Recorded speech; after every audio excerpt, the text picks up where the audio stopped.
जैसे एक छोटी सी घटना मैं कल बोल रही थी कि बच्चों के साथ इस समय जो जिनके बच्चे टीन एज में हैं, या बल्कि टीन एज में भी नहीं, 8 9 साल के बच्चे अगर हो गए हैं, तो उन पेरेंट्स के साथ नए तरह के चैलेंज आ रहे हैं।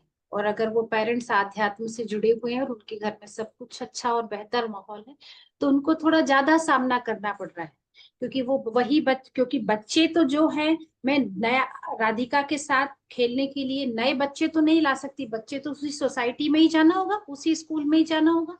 और आपको कोई टीचर होंगे यहाँ पे अगर बच्चों वाले, तो उनको पता होगा, या स्कूल में टीचिंग करते होंगे तो उनको पता होगा इस समय माहौल क्या है। फोर्थ क्लास में रिलेशनशिप में बच्चे आ रहे हैं, दोस्ती यारी शुरू हो रही है। गालियां बकना, स्लैंग लैंग्वेज यूज करना राइट है। अगर नहीं कर रहे हो तो आपको लेफ्ट आउट हो, आप खत्म, आप बाहर। अगर गंदी गालियां नहीं बकते हो तो बात बात में तुम गाली, सच कह रही हूँ, मेरे लिए इतनी हैरानी की बात है। तो जब राधिका यहाँ पे आई, फिर उसने दोस्ती की, तो उसको दो दो लड़कियां मिली है ना। फिर उसके बाद उसने गलती क्या कर दी, उसने उनको ये बोलना कि ये गलत बात है, उसको सिखा ज्ञान देने लगी। जो उसको बचपन से मिल रहा है, ये तो गलत बात है, ऐसे तो नहीं बोलना चाहिए, ऐसे तो नहीं करना चाहिए। अरे उसका पीछे लड़कियां लड़कों का पीछा कर रही हैं। दूसरों के ये व्हाट्सएप और रील्स में क्या देखा जा रहा है और इंस्टा में क्या देखा जा रहा है, आप कल्पना भी नहीं कर सकते, है ना। नशा, 6th क्लास के बच्चे के स्कूल बैग में वो जो वेब होता है वो पकड़ा जा रहा है ना। और हर हर तरह का नशा उपलब्ध है। मतलब ये जो गवर्नमेंट स्कूल्स के पास जो सस्ता नशा होता है वो भी होता है, और जो बहुत ब्रांडेड स्कूल्स हैं वहां पे जो 2,000 4,000 के में बच्चे कॉन्ट्री करके खरीदते हैं, वो भी सब उपलब्ध है। अब इस माहौल में आप क्या, तो फिर धीरे धीरे क्या हुआ, राधिका लेफ्ट आउट हो गई। फिर मैंने कहा ये संगति से गुण उपजे, संगति से गुण जाए। लेकिन बच्चा तो, मम्मा मुझे दोस्त चाहिए मम्मा, मगर दोस्त के बिना तो नहीं चलता। यस। फिर एक दिन मैंने गुरुजी से हाथ जोड़ के प्रार्थना की कि गुरुदेव, ये गुरु गुरु कृपा भी इसमें जुड़ गई ना, कि गुरुदेव राधिका को दोस्त चाहिए। अब मुझे नहीं पता कहाँ से उसको खेलने के लिए उसके उम्र का बराबर का बच्चा चाहिए। और मैंने अचानक से ऐसे प्रार्थना करके दरवाजा खुला, बंच का बंच बच्चा हमारी सोसाइटी में ऊपर नीचे खेल रहा था। फिर उन बच्चों को मैंने बुलाया, उनको वाटरमेलन खिलाया, पानी पिलाया। फिर उनको पहले लगा कि ये डांटने आई है हमको, बहुत शोर हो रहा है। तो फिर मैंने उनको बहुत प्यार से तो बोली, पहली बार तो कोई हम लोगों को प्यार कर रहा, नहीं तो हमें तो धक्के दे के भगा दिया जाता है।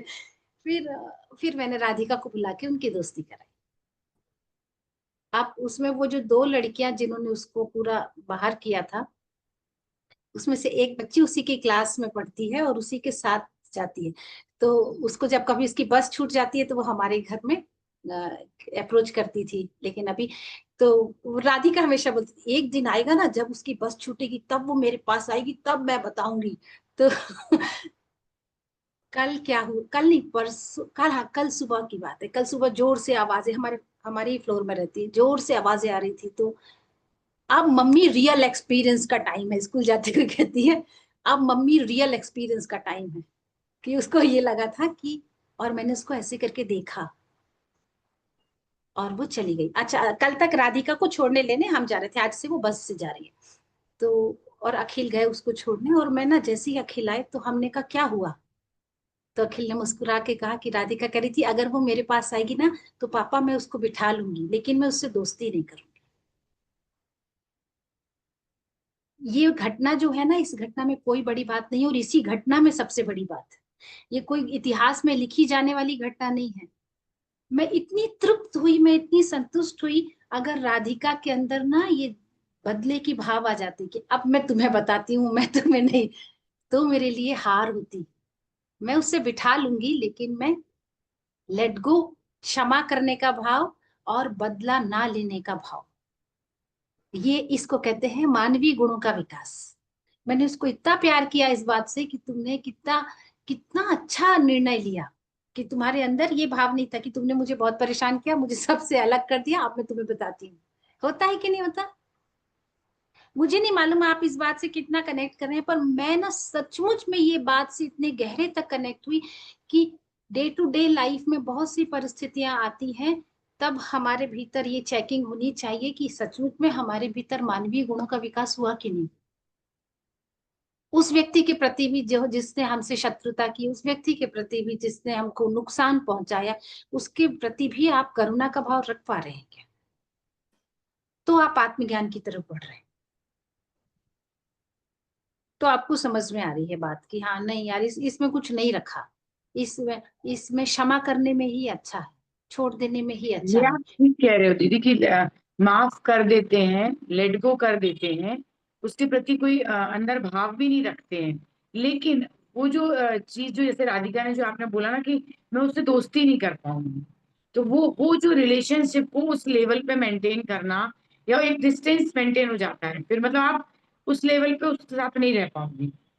रहना भी नहीं चाहिए, रहना भी हाँ, नहीं चाहिए ना। क्योंकि हम समझ जाते हैं कि वो क्योंकि व्यक्ति किस लेवल का है, कि उस तुम व्यक्ति उसको को। बदल नहीं हाँ पा रहे हो, और तुम अगर जिसके संग रहोगे आपका उसका रंग आप पे चढ़ेगा ही सही। हाँ, तो वही डिस्टेंस मेंटेन करना दीदी जरूरी हो जाता है फिर और थोड़ा सा। जरूरी है, नहीं तो आप हाँ, सबके साथ संसार में, आप ना, एक गुरुजी बोलते हैं, आप ना सबके साथ प्रेम एक जैसा कर सकते हो। इस संसार में हर व्यक्ति को आप प्रेम कर सकते हो, हर बात को आप प्रेम कर सकते हो, लेकिन व्यवहार आप ना सबके साथ एक जैसा नहीं रख एक सकते। जैसा नहीं है, वही वही वही। व्यवहार तो अलग अलग रहेगा ना। मेरी हम्म। सगी बहन है, मेरे भाइयों है, उनके साथ हमारा लड़ाई झगड़ा अलग होगा, थोड़ा किसी और के साथ थोड़ा और होगा, थोड़ा और ऐसे है ना।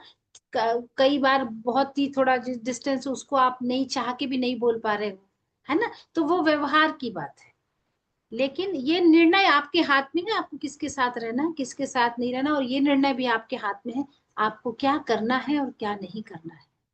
बिल्कुल। दीदी, यहाँ पर लेकिन एक वो स्टोरी भी याद आती है जिसमें वो एक बोट में गुरु शिष्य जा रहे होते हैं और वो दूसरे लोग उनको दूसरी बोट वाले चिढ़ाते हैं। तो शिष्य उनको कुछ नहीं कहता है और फिर उनकी बोट में रास्ते में छेद हो जाता है, डूब जाती है। तो गुरु डांटता है शिष्य को कि तुमने कुछ भी क्यों नहीं किया, क्योंकि कर्मा तुम्हारे ना करने की वजह से इनके ये डूब गए। ऐसा है विवेक जी, जो कुछ भी करना या नहीं करना वो व्यवहार के स्तर पे बात हो रही है, कब करना नहीं, चाहिए कब नहीं करना कर्म चाहिए, तो करना ही है ना। अगर भीतर किसी को कोई के स्तर प्रॉब्लम हो रही से, है तो उसका मत सॉल्व करेंगे ना। भीतर नहीं के नहीं, स्तर मैं कुछ और कह रहा हूँ। हाँ सॉरी, आप दीदी ठीक कह रहे हैं, बताइए। हाँ। जैसे कि अगर कहीं पे जोर से चाटा मारना है तो व्यवहार के स्तर पे आपको चाटा मार के ही बनेगी बात।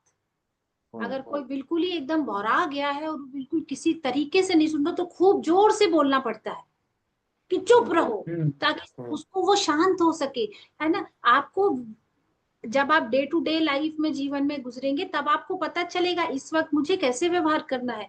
ऐसा नहीं कि आप आत्मज्ञानी है तो सब जय जय गुरुदेव बोल, नहीं, जहां पे क्रोध करना है वहां क्रोध करना पड़ेगा, है ना, वो करना ही पड़ेगा, लेकिन भीतर शांत रह के, भीतर से कोई, तभी आप अकर्म की स्थिति में आएंगे। तो दीदी, अगर क्रोध किया तो अंदर हो गया तो अपने कर्मा बिल्डअप हो गया, आप ये कहना चाह रहे हैं? अगर अंदर से शांत है, या फिर आपने टैक्टफुली कुछ और किसी चीज को यूज करते हुए बीच का रास्ता निकाल के उस तक मैसेज पहुंचा दिया कि भैया तुम ठीक नहीं कर रहे हो। क्योंकि आजकल तो डायरेक्ट करो ना तो लोग उल्टा खाने को आ जाते हैं, आपको पता है ना। तो हम्म। लेकिन बीच के रास्ते होते हैं कि थ्रू समबड़ी करा दिया या थ्रू प्रॉपर प्रोसेस करा दिया जो वो सिस्टम में एग्जिस्ट डजेंट करता मैटर, है। वो सब कैसे करना क्या करना कहने का सिर्फ इतना मतलब है, हाँ। जब जहां जो करना है। माँ जो है ना 24 घंटे उसके पास तो क्रोध है अपने बच्चे को कूटने पीटने का, लेकिन माँ से हाँ। बच्चे को, सबसे सुंदर उदाहरण है, पीटते हुए भी उसके अंदर करुणा होती है। हाँ। पीटने के बाद ज्यादा रोती बच्चा तो खेल खाल के फुर्सत हो जाए, तो माँ पूरे दिन दुखी होती है मैंने आज इसको मारा, हाँ। है ना। तो क्रोध का मतलब सिर्फ कोई भी जो है कर्म वो बाहर से करने का, जब जो करना है वो आपको करना ही पड़ेगा, तभी बात बनेगी, नहीं तो नहीं बनेगी, है ना। साइकिल की तरह बैलेंस रख के, समझ गए। इसलिए ना मैं बार बार कहती हूँ कि ज्ञान सुनने के साथ सेवा के प्रकल्प में जुड़िए, क्योंकि उससे पुण्य अर्जन होता है। पुण्य अर्जन से आपकी साधना की क्वालिटी बढ़िया होती है, और आपकी पुण्य अर्जन से इस मार्ग में बने रहने की स्पष्टता भी बढ़ जाती है। इसी ज्ञान गंगा सेशन में 150 पौने 200 लोग आते थे, इस वक्त 60 और 70 के बीच में लोग सिमट गए हैं। कहाँ गए वो 60 लोग? हो गया, वो नहीं आना चाहते ऐसा नहीं, वो फिर घूम गए दुनिया। पुण्य जितने थे तो ज्ञान मिला, फिर पुण्य का ह्रास हुआ तो खत्म हो गए, फिर वापस उसी दुनिया में उलझ गए। मिलते हैं मुझे लोग, आते हैं फोन मेरे पास, अच्छा तो बहुत है दीदी, तो मैंने कहा क्या करूं भाई, आ जाओ। अरे आना नहीं हो पाता तो सेवा करो। अगर आप किसी तरीके से भी अपने जीवन में चल रही उठापटक में उलझे हुए हो, फंसे हुए हो, किसी व्यक्तिगत समस्या में, बीमारी में, परेशानी में, हैरानी में, कहीं भी फंसे हुए हो, सेवा कीजिए। आउट ऑफ द वे जाके सेवा कीजिए जो आपसे बन सकती है। और परमात्मा आपको ऐसा कोई काम नहीं देगा जो आप नहीं कर सकते। ऐसा कोई का कुछ ना कुछ काम आपको मिलेगा, कुछ ना कुछ मिलेगा। मैं तो कहती हूँ, गुरुदेव कहते कुछ नहीं कर सकते ना, तो अपनी साधना करके इस विश्व के लिए, शांति के लिए प्रार्थना करिए। आपका ये प्रार्थना भी वो बहुत कमाल करके जाएगा। आपकी की हुई प्रार्थना से ही जाने कितने लोगों को हेल्प मिल जाएगी, है ना। तो जो भी आप कर सकते हैं वो करना ही चाहिए, क्योंकि फिक्स डिपॉजिट को तोड़ तोड़ के अगर खर्चा करेंगे ना, तो एक दिन फिक्स डिपॉजिट समय आने के लिए है। रेगुलर इनकम होनी चाहिए, मंथली सैलरी आती जाती रहना चाहिए अकाउंट में, है ना। तो वो है, नहीं तो फिक्स डिपॉजिट खर्च कर देंगे तो फिर अगले का क्या, आगे के जीवन का कैसे होगा। कुछ पुण्यवर्धन आगे लेके भी चलना है ना, इसलिए सेवा कीजिए। कोई आर्ट ऑफ लिविंग टीचर का कोर्स है, ये सब में मत पढ़िए।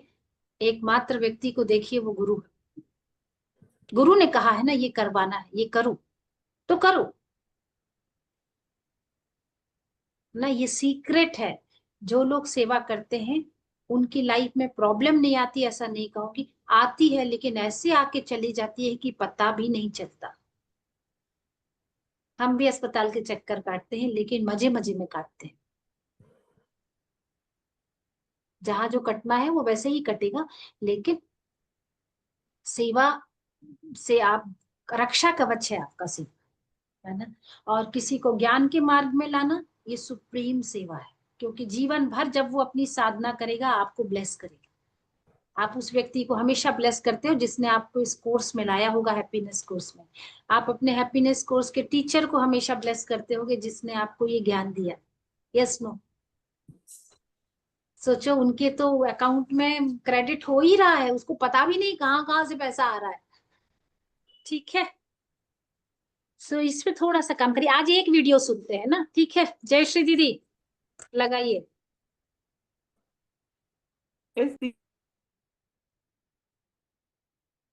श्रुति दीदी, वैकेंसी है क्या आज की क्लास के लिए, या हो गया पूरा? नहीं, अभी वीडियो सुनेंगे ना हम। नहीं नहीं दीदी, वो कोर्स का पूछ रही है शाम के लिए, मुझे लगा शाम है। की? अच्छा, सहज में शायद 2 या 3 बच्चे होंगे, अभी मैंने देखा नहीं, 2-3 बच्चे होंगे।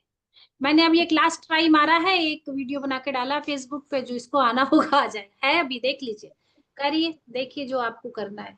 दीदी कल जब आप स्कूल से निकल रहे थे हाँ, तो वो आपने बोला था कि वो कल एक टॉपिक डिस्कस करेंगे, अभी निकल रहे पहली हैं बात बहुत। बताना था, यही वाली, कि कैसे ह्यूमन जो हमारे गुण है हमारे जीवन में बढ़ रहे हैं, इसके लिए हमको सजग रहना है। भीतर का वातावरण हमारा कैसे बन रहा है, इस पे हमको सजग रहना है ना। ठीक है, यस, जयश्री दीदी लगाइए।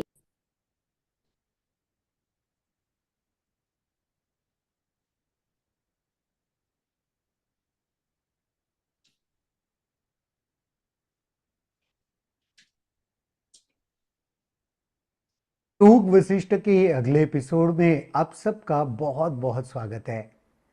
पिछले एपिसोड में रानी चुड़ाला जो ब्राह्मण का रूप लेके आई है, वह राजा शिखिध्वज को बहुत गहरी गुह्यतम बातें समझाने की चेष्टा कर रही है। वो हाथी का जो उदाहरण उन्होंने दिया, वो बहुत ही सुंदर तरीके से राजा शिखिध्वज को समझा रही थी कि तुम ही वह हाथी हो। एक पिंजड़े को तोड़कर फिर दूसरे पिंजड़े में महावत के वजह से बंध गए हो, गड्ढे में गिर चुके हो। वह महावत अज्ञानता के अलावा और कुछ नहीं है, मूर्खता के अलावा और कुछ नहीं है। वही कहानी को आगे बढ़ाते हैं। शिखिध्वज ने कहा, मैंने राज्य, महल, देश और अपनी पत्नी का भी त्याग किया है। फिर आप कैसे सोचते हो कि मैंने सब कुछ त्याग नहीं किया? जयश्री दीदी, अब राजा एपिसोड शिकीध्वज कहता है, आप एपिसोड कैसे कहते हो 5 मैंने हो सब गया कुछ था तो क्या? छोड़ा? 3 राज्य और का 4 त्याग हुआ किया, था। राज्य का त्याग किया, महल का, देश का, पत्नी का, परिवार का त्याग किया, और फिर भी आपको लगता है मैंने कुछ त्याग नहीं किया? ऐसे कैसे? तो ब्राह्मण चौड़ाला ने उत्तर दिया, हे राजा, धन, पत्नी, महल, राज्य, भूमि, छत्र और आपके बंधु बांधव आपके नहीं है। क्या सुंदर ये एक विचार है, नहीं लगता? क्या कह रहे ब्राह्मण चौड़ाला? आप कह रहे हो ना मैंने राज्य का, महल का, पत्नी का, परिवार का, सबका, महल, देश का, सबका त्याग किया। तो रानी चौड़ाला आप कह रही है, हे राजा, धन, पत्नी, महल, राज्य, धन भी तुम्हारा नहीं है। कैसे कह सकते हो तुम्हारा है? किसी और के पास था, कुछ समय के लिए तुम्हारे पास है। धन तुम्हारा नहीं है, राज्य तुम्हारा नहीं है, आज के पहले वो तुम्हारे पास नहीं था, तुम्हारे जन्म होने से पहले भी राज्य था, तुम्हारे मरने के बाद भी रहेगा, तो तुम्हारा कैसे हुआ?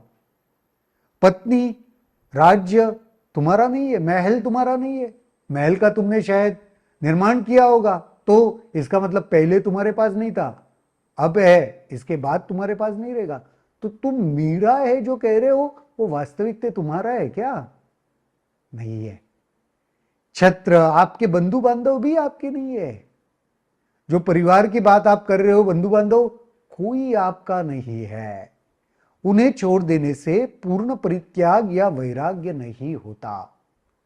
जो वास्तविकता में आपके नहीं है, उनको त्याग देने से, उनको परित्याग करने से उसको वैराग्य नहीं कहा जाता, क्योंकि वो वैसे भी आपके नहीं थे और न रहने वाले थे।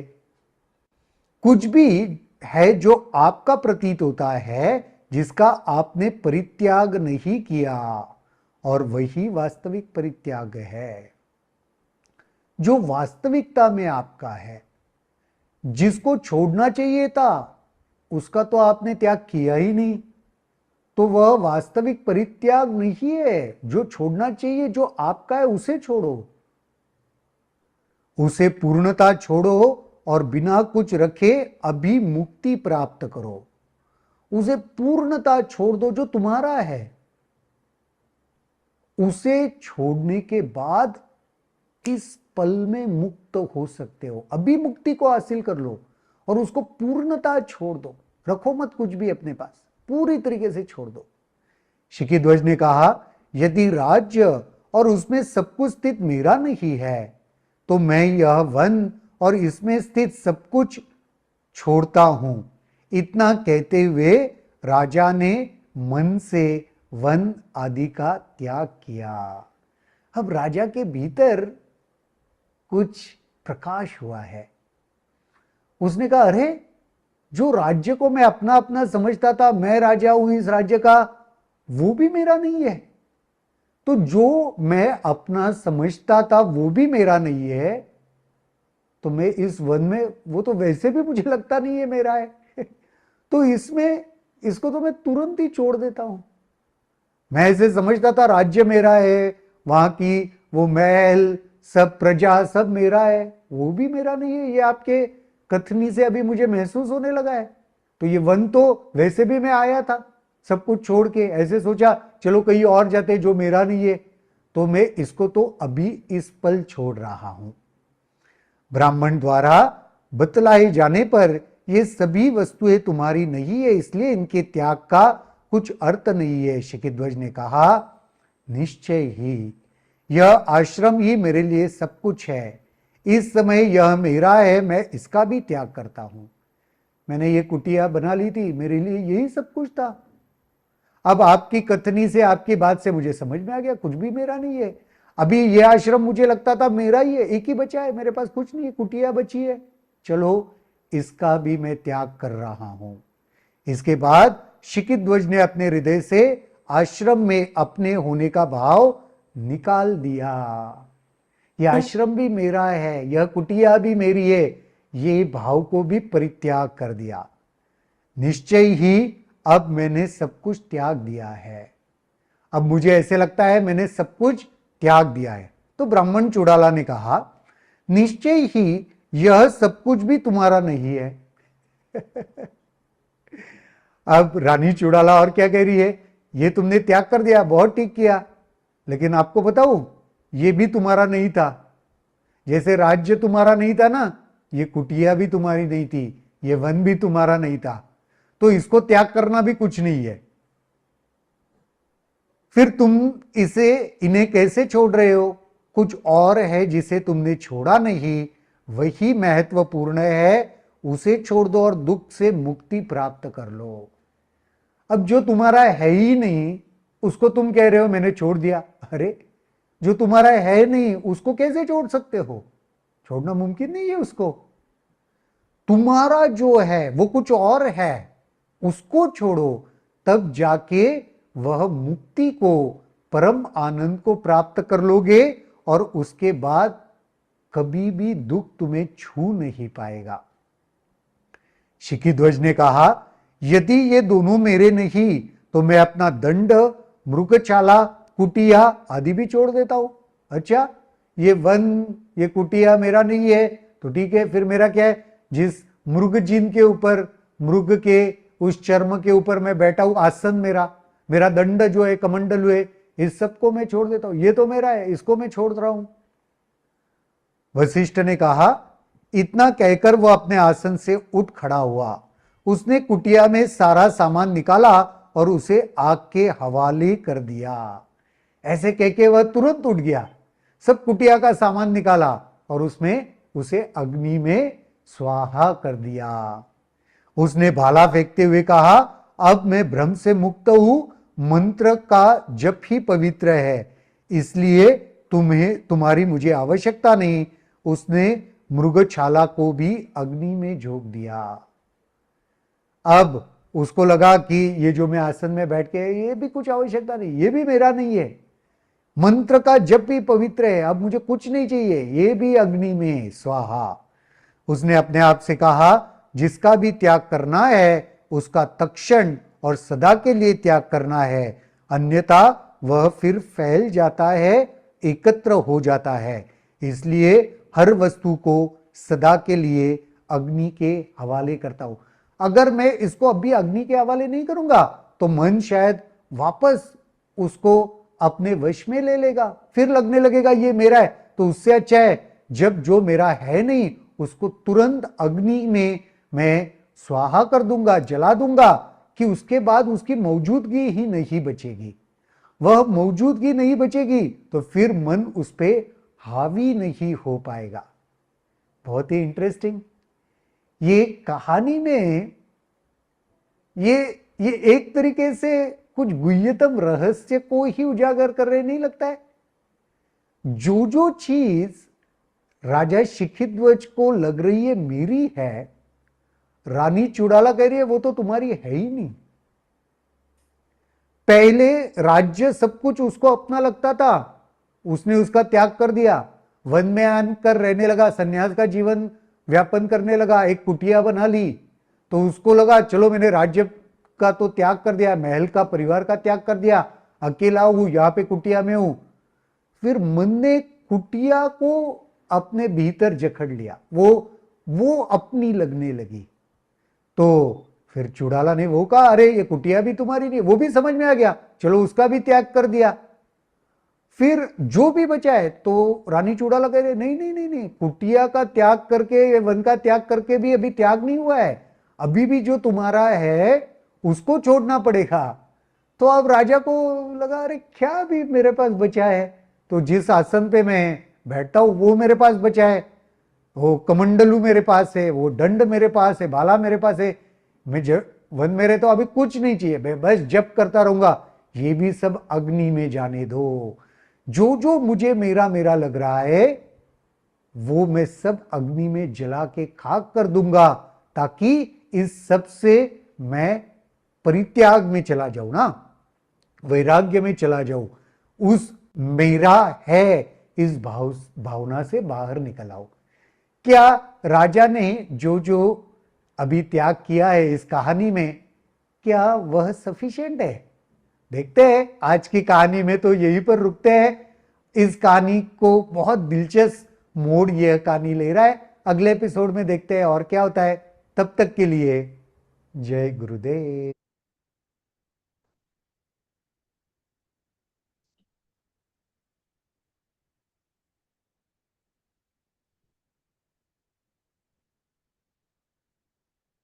एक एपिसोड और देख सकते हैं ना, ये तो क्लियर है ना ये वाला। हाँ दीदी, एक और चलने दीजिए, वो उसमें बताइए ना कि क्या क्या करना है। दीदी बस एक सेकंड दीजिए। अब कुछ बोल रहे थे? नहीं, एक स्टेटमेंट जो है वो बहुत ही कीमती है। वो ये है, जिसका भी त्याग करना है उसका तक्षण और सदा के लिए त्याग करना है। तक्षण मतलब तुरंत, और सदा के लिए मतलब हमेशा के लिए, अन्यथा वह फिर से फैल जाएगा। ये बहुत इंपॉर्टेंट है।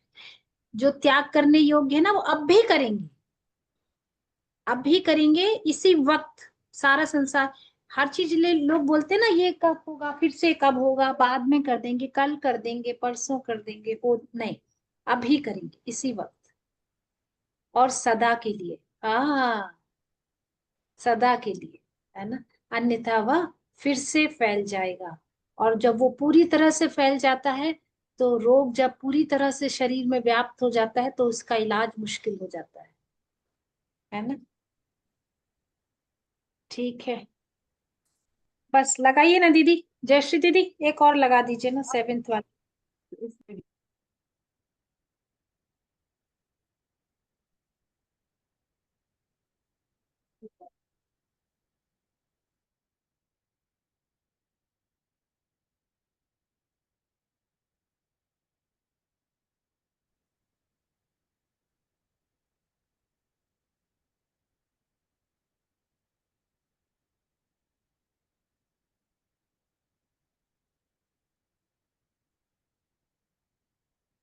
योग वशिष्ठ के अगले एपिसोड में आप सबका बहुत बहुत स्वागत है।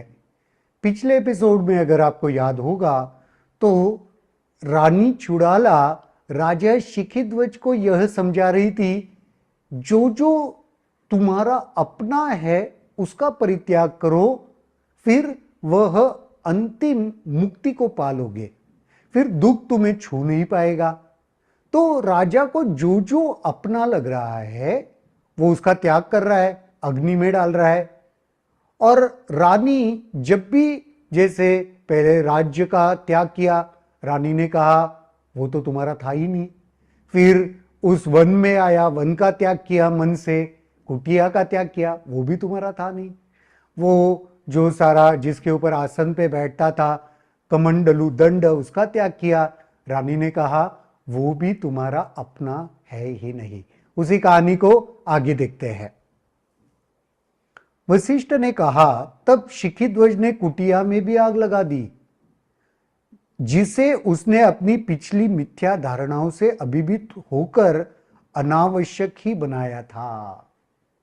फिर उसे जैसे पता चला ये कुटिया भी सबका त्याग करना है, कुटिया को भी अग्नि में समर्पित कर दिया।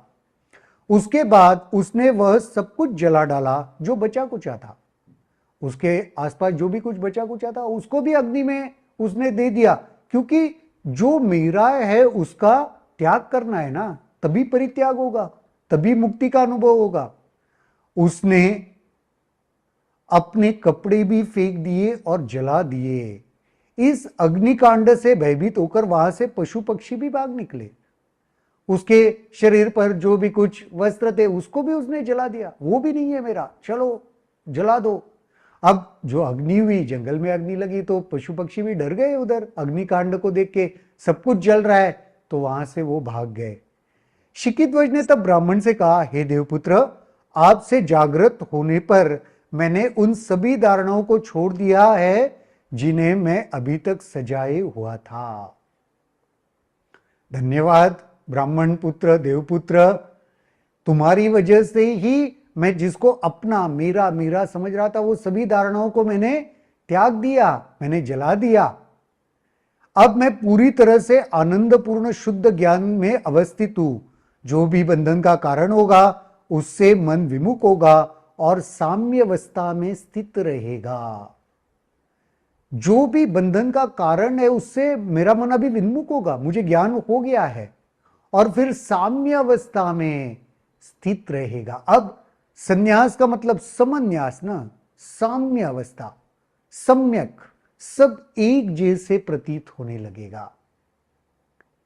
मैंने सब कुछ त्याग दिया है, मैं हर प्रकार के बंधन से परे हूं, मैं शांति में स्थित हूं, मैं आनंद से परिपूर्ण हूं। मैंने सारे बंधन त्याग दिए, अब मैं स्थिर हो गया हूं, मैं शांति से परिपूर्ण हो गया हूं। अभी कोई बंधन नहीं है मेरे पर कोई बंधन नहीं, मैं सब बंधनों से परे चला गया हूं, मैं आनंद से परिपूर्ण हूं। आकाश मेरा वस्त्र है, आकाश मेरा निवास है, और मैं भी आकाश की तरह हूं। हे देवपुत्र, कुछ परम परित्याग से परे है क्या? अब तो मेरे लिए आकाश ही मेरा वस्त्र है, आकाश ही मेरा ओढ़ना, आकाश ही मेरा बिछाना, सब कुछ आकाश है, मेरा निवास भी आकाश है। अब इससे भी कुछ परित्याग करने के लिए है, सब कुछ तो दे दिया, अभी आकाश के अलावा कुछ नहीं है मेरा, और कुछ है जिसे मैं परित्याग कर सकता हूं? ब्राह्मण चुड़ाला ने कहा, राजन, आपने सब कुछ का त्याग नहीं किया, इसलिए ऐसा नहीं कि आपको पूर्ण परित्याग का आनंद प्राप्त हो। अभी भी ब्राह्मण क्या कह रहा है? चुड़ाला जो ब्राह्मण के वेश में आई है, अभी भी आपने परित्याग नहीं किया है पूर्ण का, अभी भी आपको वह परमानंद की झलक नहीं प्राप्त हुई है। आपके पास ऐसा भी है जिसका आपने त्याग नहीं किया, वही उत्तम परित्याग है। आपके पास ऐसा अभी भी कुछ शेष है जिसका त्याग करना चाहिए, जिसका परित्याग ही उत्तम त्याग है, वो तो आप छोड़ नहीं रहे हो, वो तो अभी भी आपके पास वैसे के वैसे है, बचा हुआ है। जब उसे भी पूर्णता छोड़ दोगे तभी तुम्हें परम स्थिति प्राप्त होगी और वह दुख से मुक्त होगी। वो जो बचा हुआ है ना तुम्हारे पास जो कुछ, उसको भी जब तुम त्याग कर दोगे तो फिर परम स्थिति और दुख से मुक्ति दोनों यह चीजें प्राप्त हो जाएगी तुम्हें। तो क्यों बचा के रखा है? उसे छोड़ो, अभी भी कुछ बचा है, पूरी तरीके से अभी तक परित्याग नहीं हुआ है।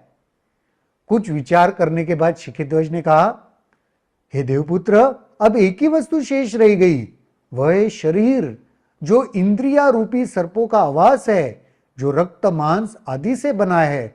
अब मैं इसका भी त्याग करता हूं, इसे नष्ट करता हूं और पूर्ण वैराग्य प्राप्त करता हूं।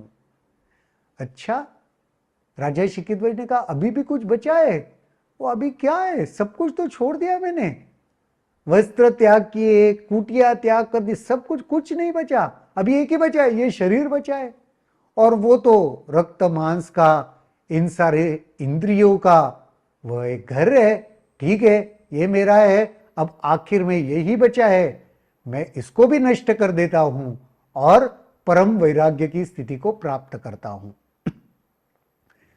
जैसे ही वह निश्चय को कार्यान्वित करने के लिए उद्युक्त हुआ, ब्राह्मण चुड़ाला ने कहा, हे राजन, इस निरीह शरीर को व्यर्थ नष्ट करने का प्रयास क्यों कर रहे हो? और जब उसके लिए उद्युक्त हो गया, चलो अभी इसको भी अग्नि में डाल देते, इसको भी नष्ट कर देते। ब्राह्मण, रुको, ये निरीह शरीर ये नहीं है, इसको नष्ट करने की क्यों चेष्टा कर रहे हो, क्यों परिश्रम कर रहे हो? इसे नष्ट करना व्यर्थ है। इस क्रोध को छोड़ो, यह क्रोध उस सांड के समान है जो बछड़े को मार डालना चाहता है। छोड़ना है तो इस क्रोध को छोड़ो, जो सांड की तरह है, बछड़े को मारना चाहता है जो, उसे छोड़ो। सन्यासी का यह शरीर निर्जीव और मूक है, इसने तुम्हारा क्या बिगाड़ा है? ये जो सन्यास लिया हुआ शरीर है, ये तो निर्जीव है, मूक है, ये कुछ बोलता भी नहीं है, तुम बोलते हो, तो इसने क्या बिगाड़ा है बेचारे ने तुम्हारा? क्यों इसको नष्ट करने पर तुले हुए हो? इसलिए इसे नष्ट करने का प्रयास मत करो। शरीर निर्जीव और मूक है और ऐसे ही रहता है। इसे नष्ट करने से कुछ नहीं हासिल होगा, बेवकूफी है। इस शरीर को नष्ट करने के लिए अट्टहास कर रहे हो, नहीं नहीं नहीं नहीं, वो नहीं है, वो वैसे भी मूक है, निर्जीव है, इससे नष्ट करने से भी कुछ नहीं होगा। यह किसी अन्य शक्ति द्वारा प्रेरित तथा संचालित होता है। शरीर सुख दुख के अनुभव के लिए उत्तरदायी नहीं होता, फिर शरीर का नाश पूर्ण परित्याग नहीं माना जाता। शरीर को कुछ फर्क नहीं पड़ता, सुख दुख कोई और करता है, शरीर को नहीं होता है। सोच के देखना, इंटरेस्टिंग टॉपिक है। सुखी होते हो या दुखी होते हो, शरीर को लगता है क्या सुख और दुख? सोच के देखना, नहीं। वही कह रहे हैं रानी चुड़ालाया, वो कोई और कंट्रोल कर रहा है, तुम्हारे शरीर को कुछ फर्क नहीं पड़ता, वो वैसे ही निर्जीव है, उसको नष्ट मत करो। जो शरीर के अंदर सक्रिय होता है तथा उसे आंदोलित करता है, उसका परित्याग करने में सफल हो जाओ। तुम्हारे शरीर के भीतर जो कोई है, उस शरीर को जो चलाता है, आंदोलित करता है, उससे क्रियाकलाप करवाता है, उसका परित्याग करो। शरीर का त्याग करने की कोई आवश्यकता नहीं। तब आपके पाप और दोष छूट जाएंगे और तब आप परम त्यागी भी बन जाएंगे। वो भीतर जो संचालित कर रहा है, जो इस शरीर को नचा रहा है, उसका त्याग करो, तब तुम परम त्यागी बन जाओगे। यदि उसका परित्याग कर दोगे तो हर चीज का, यहां तक का शरीर का भी परित्याग हो जाएगा।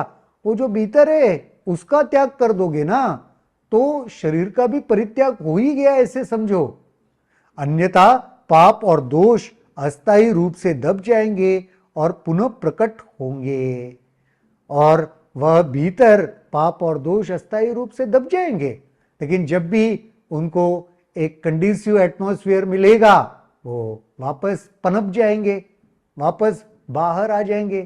तो जो भीतर ये जो सारा चला रहा है, उसका परित्याग करने की आवश्यकता है। ये जो बाहर जो सब कुछ तुम मेरा मेरा कह रहे हो, वो वैसे भी तुम्हारा नहीं है, शरीर भी तुम्हारा नहीं है, वो शरीर को भी कोई और ही चला रहा है। तो ये जो बाह्य आवरणों को तुम त्याग कर रहे हो, वह त्याग है ही नहीं, वह परित्याग है ही नहीं। करना है तो भीतर ये जो सब कुछ चला रहा है, जैसे क्रोध है, और भी आगे देखेंगे शायद, उस सब का त्याग करो, फिर वो सही में परित्याग कहलाएगा। और उसके बाद तुम्हारी ऐसी स्थिति आ जाएगी, ऐसी स्थिति, फिर कोई दुख छू नहीं पाएगा। तुम दुख के पहुंच के बाहर निकल जाओगे, वह वैराग्य, वह परमानंद की स्थिति आ जाएगी, वही मुक्ति की स्थिति उस पल ही तुम्हें प्राप्त हो जाएगी। बहुत ही सुंदर। जो मेरा है सब कुछ छोड़ रहा है राजा शिखिध्वज, लेकिन वास्तविकता में रानी चुड़ाला कह रहे, तुम जो जो मेरा मेरा कह रहे हो वो तुम्हारा है ही नहीं, शरीर भी तुम्हारा नहीं है। शरीर भी एक निर्जीव है, मूक है, वो भी तुम्हारा नहीं है। ये कुटिया बिटिया तो छोड़ी दो, वो तो वैसे भी तुम्हारी नहीं है। तो इस सब का परित्याग करने से कोई वैराग्य नहीं है, कोई परित्याग नहीं, भीतर का वो परित्याग करना है। आज बहुत ही विचार करने जैसा आज का एपिसोड है, नहीं? इसके ऊपर जरूर चिंतन करना चाहिए, मनन करना चाहिए कि क्या हमने भी किस चीज का परित्याग कर देने से सब कुछ करते हुए भी वह वैराग्य की अवस्था प्राप्त हो जाए। आज के लिए आपको होमवर्क, ये आज तक के एपिसोड को चाहे तो वापस एक दो बार आप रिपीटेड सुनो, या आपके पास योग वशिष्ठ किताब हो तो उसको पढ़ो और जरा चिंतन करो, मंथन करो उसके ऊपर, कि ये सुनने के बाद ना नेचुरली आपके मन में भी कुछ प्रश्न आए होंगे या कुछ उत्तर भी आए होंगे। अगर कुछ उत्तर आए हैं तो जरूर मैं चाहूंगा आप उसे कमेंट सेक्शन में लिखो। मैं ये सब कमेंट्स आपके पढ़ता रहता हूं, और आपके मन में कुछ प्रश्न है वो भी लिखो, उसके ऊपर भी हम चर्चा कर देंगे। ठीक है, तो आज के इस एपिसोड के लिए यहीं पर रुकते हैं, अगले एपिसोड में देखते हैं और क्या होता है। तब तक के लिए जय गुरुदेव।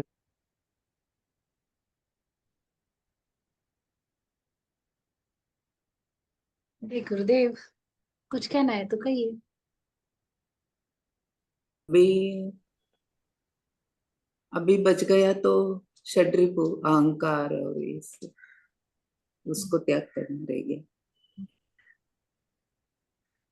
तो मैं दीदी बॉटम लाइन ये समझ आया कि गुस्से का त्याग करना है, एक तो ये समझ में आया। क्रोध, गुस्से बस का नहीं, थोड़ा और क्रिस्प और प्रिसाइज करेंगे तो बोलेंगे मन का त्याग, मन को मारना है। क्या इसमें देखो हाँ, एक स्टेटमेंट लिखा है, बहुत ही कमाल का स्टेटमेंट है। मन का नहीं मैडम, वो अहंकार का त्याग करना है इसमें। अहंकार, हाँ अहंकार का बदले, अहंकार ही है, अहंकार, अहंकार का पूरा त्याग करना है, वो यस, कम करना है पूरा। है ना। शरीर, सन्यासी का यह शरीर निर्जीव और मूक है, इसने तुम्हारा क्या बिगाड़ा है। नहीं, ये स्टेटमेंट सुनिए, शरीर निर्जीव और मूक है और ऐसा ही रहता है। अब ये बात देखी जाए, ये शरीर निर्जीव है, हाँ ऐसा ही रहता है। अगला स्टेटमेंट बोल रहे हैं, यह किसी अन्य शक्ति के द्वारा प्रेरित और संचालित होता है। ये जो मेरा बॉडी है ना, इसके अंदर एक एक प्राण ऊर्जा है, पावर है, वो जो प्राण तत्व है वो है, इसलिए ये आपको फंक्शनल लग रहा है। अदरवाइज इसकी, ये अपने आप में इसकी कोई, जैसे एक कार है उसमें फ्यूल डालने से वो कार चलती है, फ्यूल नहीं है उसमें तो वो कार एक मशीन की तरह है, और उसको उसको तुम 1 इंच आगे पीछे नहीं कर सकते, है ना। तो लोग ना काम किस पे करते हैं, त्रास किसको देते हैं, शरीर को देते हैं।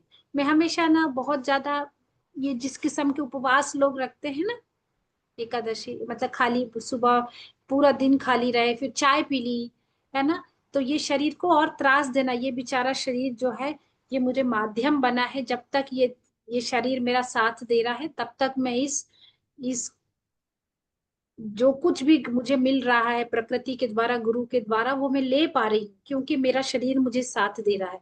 और जब मौका पड़ता है, मैं सबसे ज्यादा त्रास किसी को देती हूँ तो अपने शरीर को देती हूँ।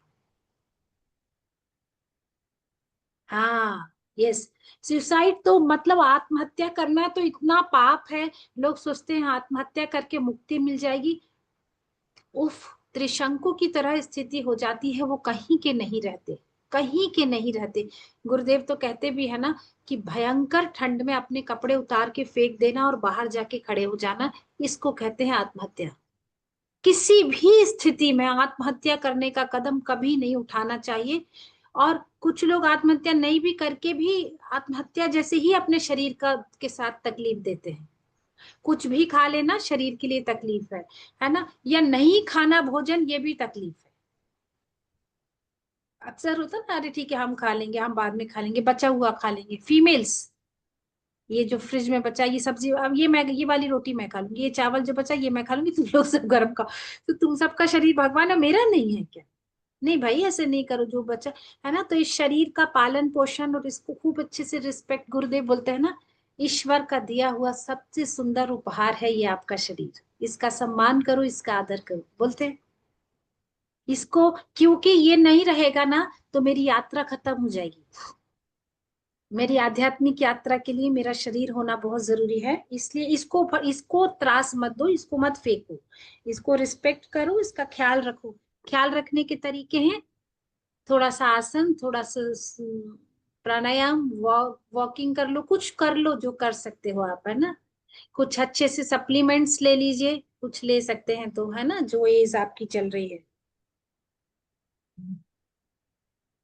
और वैसे भी शरीर का नाश पूर्ण परित्याग नहीं, शरीर नष्ट हो जाएगा फिर क्या होगा, वो जो चित्त के ऊपर संस्कार बने हैं वो फिर से अस्थायी रूप से तो दब जाएंगे, लेकिन जब मौका पड़ेगा फिर प्रकट हो जाएंगे और ज्यादा भयंकर रूप से प्रकट होंगे। इसलिए बहुत जल्दबाजी और हड़बड़ी नहीं करो कि इसको छोड़ देंगे उसको छोड़ देंगे, कुछ नहीं छोड़ना है, जहां है वहीं बने रहिए, क्योंकि प्रकृति और ईश्वर चाहते हैं कि आप यहाँ बने रहिए, यही आपको यही खपना है ना। तो जितने प्रेम के साथ खपिएगा उतना अच्छा, जितने प्रेम के साथ अपने मन को मारिएगा उतना अच्छा, है ना। जब जब जब मन से मुंह उठाए, मन से कष्ट होता है पता, शरीर को कोई कष्ट नहीं होता, कोई दुख नहीं होता, मन को होता है। मन हमारे शरीर को त्रास देने पे आमादा रहता है।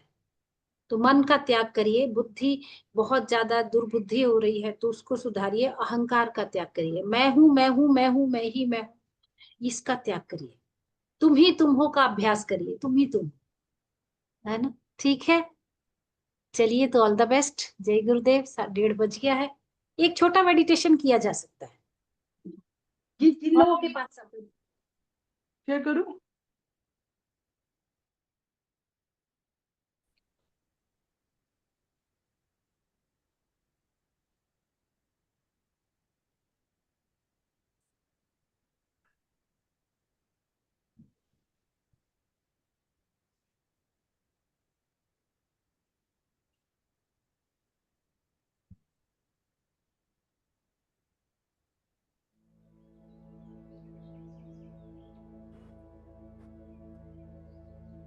Let's sit with our spine erect, body relaxed.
Relax your body, eyes closed.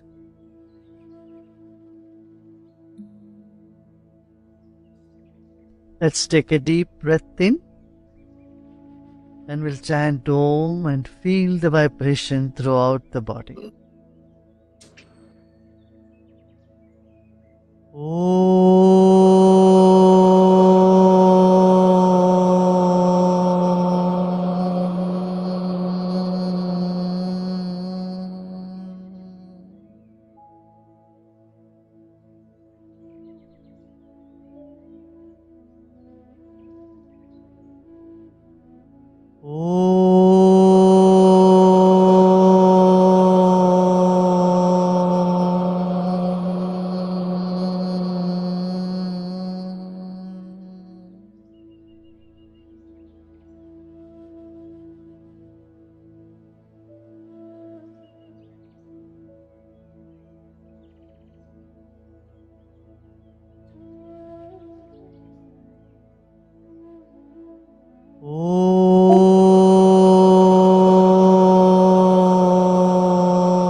You are like fire.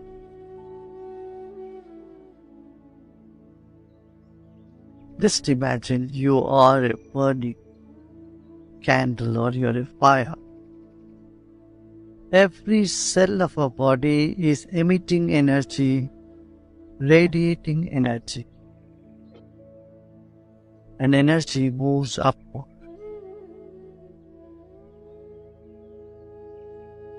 Our mind is such energy.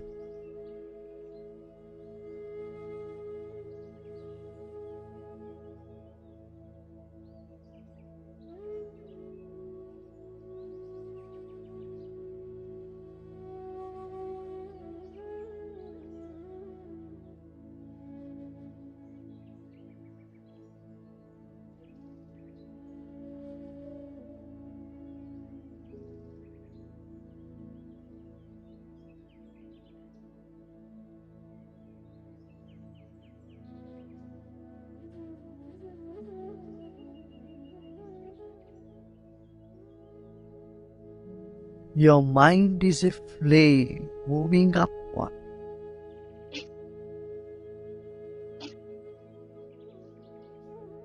Just imagine your body is in flame.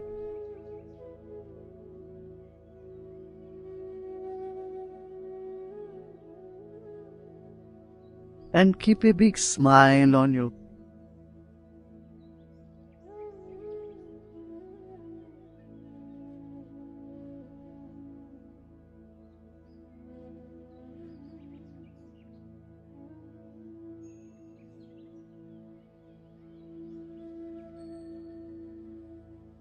You're burning all the karma. You're burning the time with a smile and moving ahead, spreading light.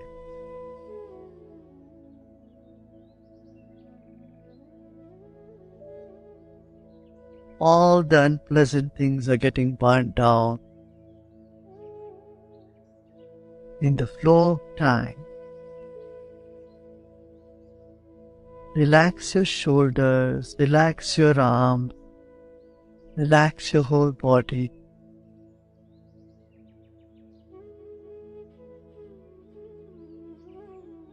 As you put your attention on the energy, you're already feeling lighter in the body. Notice that. The mind is moving upward like flames.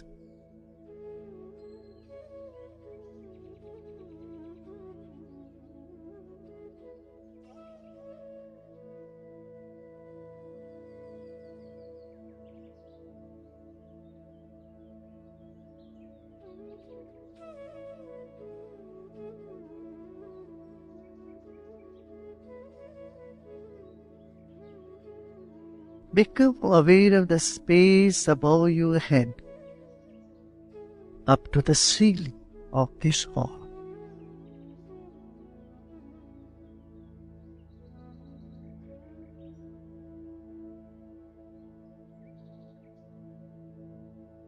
And notice the energy, the flames that are arising from your body are touching the ceiling.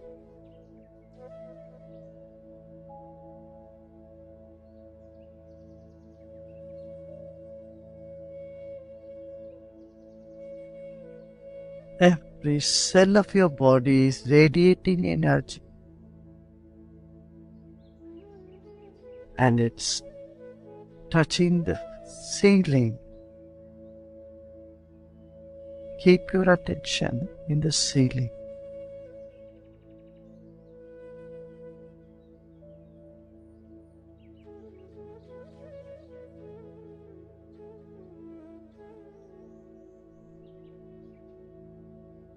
Your body may feel a little stiff or some pain here and there. Just let it be. Just ignore and keep your attention on the ceiling.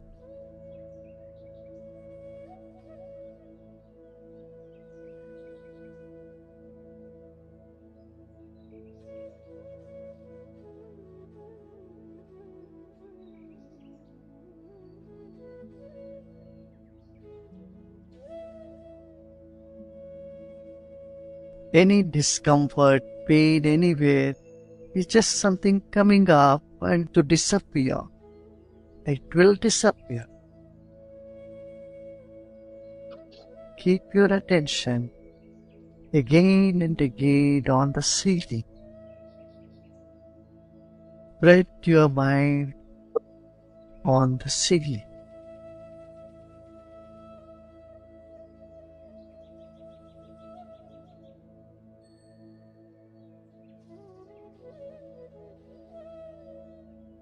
Once again, let's take a deep breath in.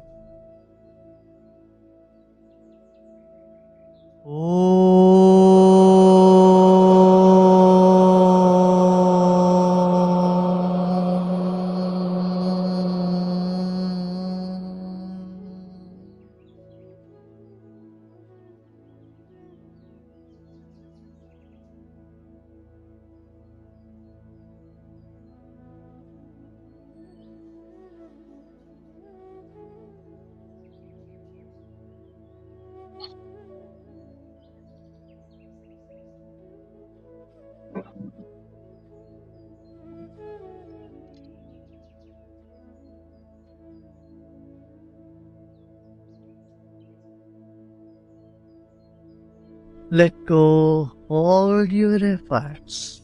This moment is nothing to do and nothing to know either. Just relax.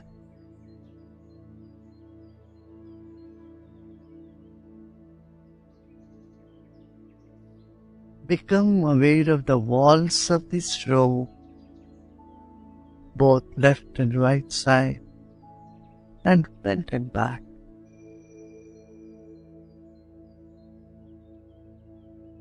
And let go. Let go of all your efforts.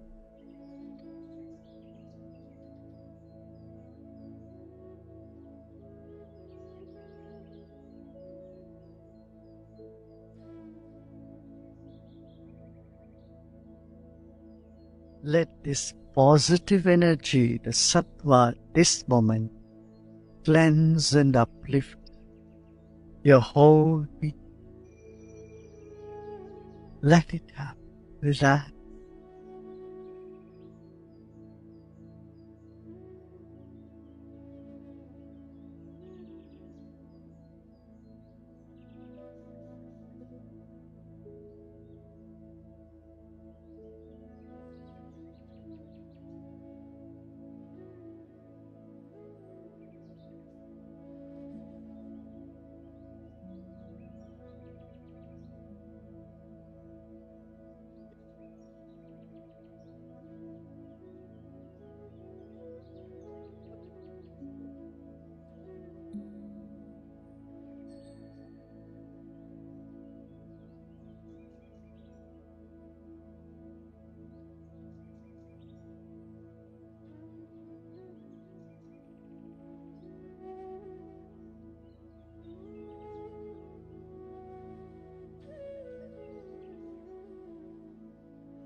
ज्योति ज्योति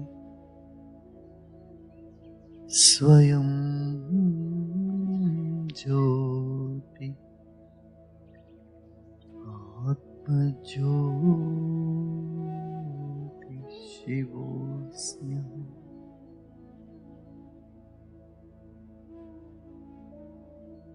ज्योति ज्योति परम ज्योति आत्म ज्योति शिवोऽस्मि।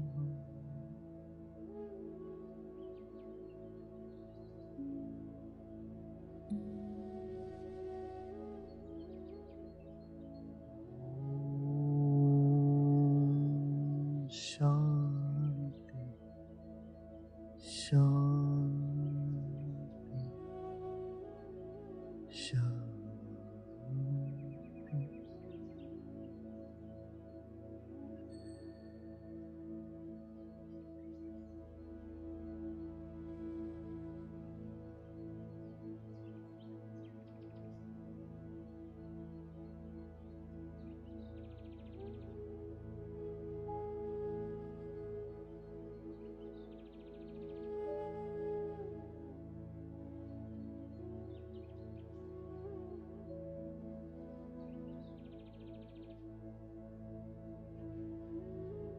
Then slowly and gradually become aware of body and surroundings.